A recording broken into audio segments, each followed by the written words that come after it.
I believe a hospital for our emotionally disturbed children is Virginia's #1 problem today. I visited the Lynchburg Training School for the Mentally Retarded last week to see at first hand the condition existing there. 2,434 patients crowded in a hospital with a capacity of 1,700. Between 300 and 400 of these children are sleeping on the floor. There are 500 children on the waiting list.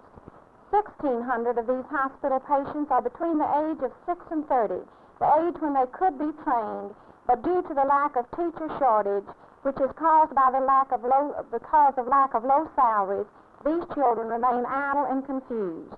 I believe an aroused public educated to these needs will bring about the needed changes.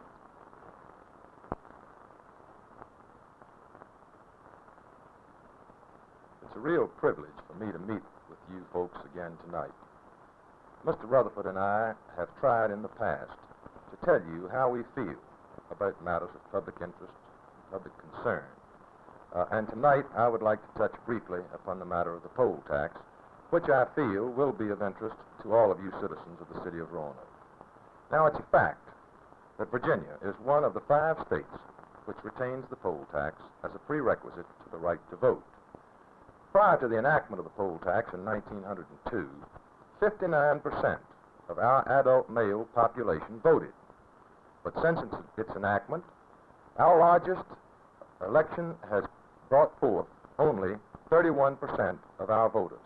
Only 31% of our adult voters have voted, and that was in the year 1952.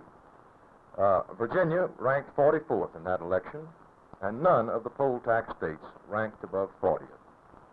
Now, an analysis of these facts and figures leads Mr. Rutherfoord and myself to the conclusion that the poll tax, as a prerequisite to the right to vote, should be abolished, and that the poll tax is a deterrent to voting.